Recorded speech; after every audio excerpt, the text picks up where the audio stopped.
What's going on, guys? Matt here, and today we are at the new setup on my writing desk. I hope you guys like this setup. Let me know if it's pleasing to look at. If it's not pleasing, we can always move the location. But the first review we're doing in this new setup, focusing on the blades and nothing else, is the Cold Steel Immortal. You can tell by this packaging that this thing is insane looking, okay? It is a beefy, brutal knife, and let's open this package up and look at it. Yeah, that is a crazy, crazy cool knife. I know I'm giving a little bit away over whether I'd recommend it, but we'll get into that here in a minute. First, let's look at the specs, then we'll talk about what I like, what I dislike, and something unique about the knife. So, for the Cold Steel Immortal, you are looking at a 4-inch blade length right there. This is made of CPM S35VN steel. It weighs 5.9 ounces. That is not a lightweight knife. It's 3.5 millimeters thick on that blade stock. It has a 5-inch handle, and that is solid G10. Guys, this is a crazy cool knife. Let's look at some comparisons. So we're going to set that right there. We're going to keep that right there, and let's look at another Cold Steel. So you're looking at the Cold Steel Voyager right here. Very similar in size. The camera isn't kind of picking it up the right way, but these are almost exactly the same in size. You can kind of tell handle length-wise. They might actually be exactly the same. This has a 4-inch blade, and this handle might be 5 inches as well. This is AUS 10, though, a little less premium steel. Let's look at a smaller knife in comparison. That is clearly not the same size. This is a Kershaw Leak. Guys, this is quite a bit smaller. You know, this is a utilitarian knife. It's a fantastic knife, but it's just not in the same ballpark. Let's look at one that most people know. Ontario Rat 1. Little bit smaller on the Rat, but you're getting up there in the same kind of size. And let's look at one more, one that your grandpa knows, everyone's grandpa owns, right? Buck 110. You're getting close, same size, but these are very different knives, and they are used for very different things. So let's talk about what I like, guys. What I like is this is peak Cold Steel. Look at this knife. This is 3.5 millimeters thick on the blade stock. The handles are solid G10. You don't need steel liners in this thing or aluminum. I mean, this thing is solid. G10 is a very rigid material. This thing is just a brutal looking knife. And they made it specifically, I believe, you know, having the Immortal name, they're trying to mimic something. And it's something that I actually have represented here. I got to reach down and grab it. You won't be able to see it all on camera. But you can see this. This is the Cold Steel Gladius Machete. Bought this a long time ago. I took the, the paint off, and I just had it because I wanted it. And you can see the blade style is the same. You know, they're going for that Gladius look to that blade, and that is what they're accomplishing. They're wanting this to look like a Roman soldier's blade. That's what the Gladius was, named after, you know, gladiators who fought in the arena. So I think that this is peak Cold Steel because it is just a crazy, crazy knife design. I mean, the handle is supposed to, I believe that's supposed to mimic kind of a, you know, a stony kind of handle, or maybe wood, faux wood, but obviously that's G10, and it provides fantastic traction. It has the triad lock, which is the strongest locking mechanism in the world. You know, there are very few that will even come close. It has that sweet back spacer that comes down to a non-lethal impact device, which I'm sure you could use that as. So I think this is peak Cold Steel because the design and the materials just make it crazy, and we'll kind of talk about that in something unique about the knife. So the design is really cool. I think that it is very well designed. It's very comfortable in hand, even though it is crazy looking. You know, the knife just feels nice, and the design is overall very good. Speaking of the handle, guys, this handle, like most G10 textured by Cold Steel, is incredibly comfortable. You guys know I wear XL gloves, not because of the length of my fingers, but because of the width of my hand. You can see I have a very wide hand. This thing fits so comfortably in my hand. There are no hot spots. There's nowhere where I'm, you know, not having enough room to grab the whole thing. And, you know, it even gives me a little bit of reach if I wanted to grasp it down here. And this right here, this part, I wouldn't really call that a choil, but it gives you enough room to, even with thick fingers, choke up on there. So if you wanted to do fine detail work, not that this is much of an EDC knife, I think that the handle is awesome. It has plenty of traction and it is incredibly comfortable. Next, I love this blade design, guys. I think this is so cool. This part kind of mimics a modern Tanto, even though this isn't a Tanto blade. As you can see by the top, that comes to a Gladius style point. But you can see that these kind of have a similar profile right here. And so for opening boxes, this actually would be convenient. It's not going to be the most utilitarian blade, but guys, that's not what this blade is meant to be. This is meant to be a fighting knife.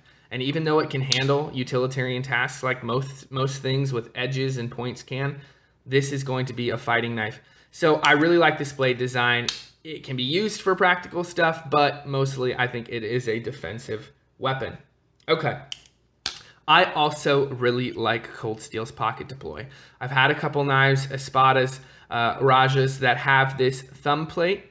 Now you can use this with your thumb, obviously, like that. It's pretty smooth.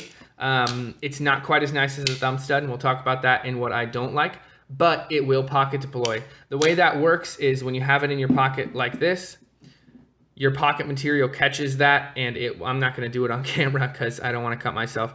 And it will pull the knife out as you deploy it. So I really like this pocket deploy. Does it work as well as the Emerson Wave? Honestly, I think it works just as well. It seems to work just as well. It deploys fast and quickly. It's not quite as smooth when you're opening up with the thumb, but again, we'll talk about that in what I don't like. Another thing I like is that you only have to have one pocket clip with this knife. A lot of Cold Steels, you guys know. Here's the Voyager. There is a separate pocket clip that comes in the box with this for left-hand carry so that it loops around the handle like that correctly. It's not the end of the world. That's okay. It's not like they make you purchase the pocket clip, which I believe is good on Cold Steel, but it's less of a hassle to have one pocket clip, and I think that is a good call on Cold Steel's part. They've been doing that more with their newer models, and I think that is wise. We talked about what I liked about this pommel. I think this is cool as a non-lethal impact device. I also know that these can be used, anything that kind of has a hard bottom to it. The Voyager, like I just showed, has an aluminum insert right there too. That could be used right there. That can be used as a Kubotan, but it can also be used as an emergency rescue tool. If you are a fireman or an EMT, you have to break open glass or anything like that, it could be used to do that.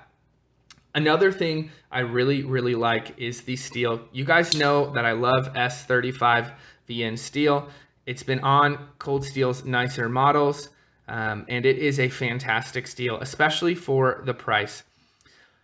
S35 is a great steel. So that is what I like. I love the overall design, the blade, the steel, the pocket deploy, the handle, the texture, the G10. It is a cool knife. That is what I like.